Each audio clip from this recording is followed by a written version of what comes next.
The Silver Wraith's Firelight Queen, A Lark's North Tale. Chapter 3, More Time, Malakor. The Great Hall was a cavern of obsidian and candlelight. Elara knelt, her coarse wool dress a sharp contrast to the silk-clad courtiers who sneered from the shadows.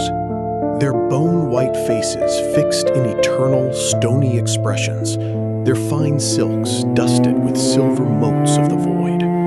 She was nothing to them but a tribute of the harvest, a polite euphemism for a soul sacrifice to maintain the barrier between the living and the blight. Elara's blood would serve as a living anchor. Her humanity, her vibrant biological heat, would be the fuel to keep Malakor's hearth fire lit for another century. When Elara came before him, her skin bruised purple from the void's pressure, she knelt in a hall where gravity was a suggestion and the walls wept liquid false starlight. "You're small," Malakor hissed his disdain in a harsh whisper as he leaned down from his throne to inspect her closer. The rules had been clear. The sacrifice had to be a willing adult, not a waif. Have they sent a flickering candle to stave off the eternal night? Elara wiped blood from her lip. Her magic, the wild, untamed heat of a Tintian, roared beneath her skin. "They sent a firelight, my lord. Don't lean too close." Malakor froze. For the first time in an age, he felt a flicker of envy. She could feel the pain. She could feel rage. Elara was dying, and yet she was more alive than any immortal in the throne room. There was no more question concerning her age either. Her light wasn't the fuel he needed, but a complex element. Never had a gifted human arrived as the required tribute.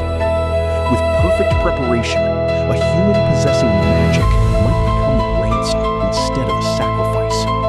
Had he stumbled upon a way to break the curse, to end the need for a blood sacrifice? Surely not.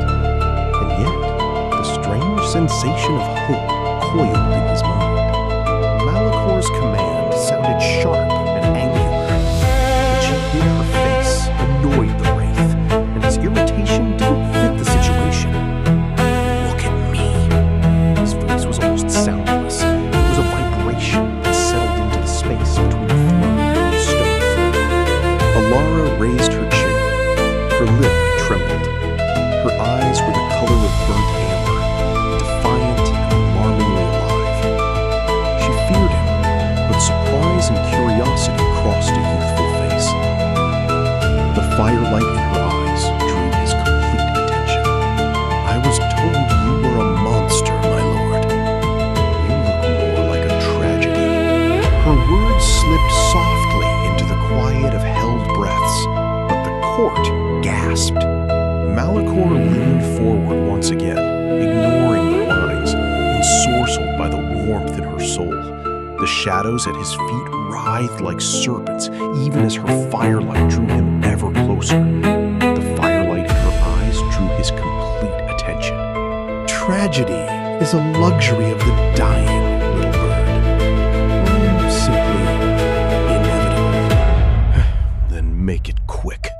I'd rather be a ghost than a prisoner of your boredom." At her soft reply, Malakor felt a spark, a sensation he hadn't experienced in hundreds of years. It wasn't pity, it was hunger, longing. The sudden rush broke the spell. Still, the desire to honor her wishes warred with his need to learn more about how she caused such foreign sensations within him. "Take her to the High Garden to await my leisure." The fear returned, but his men seized her arms and dragged her out of the room. He stood up and strode out of the room, intent on reaching the High Gardens before she did. A place needed to be prepared to accommodate her. He wanted more time. Thank you for watching. Don't forget to like and subscribe.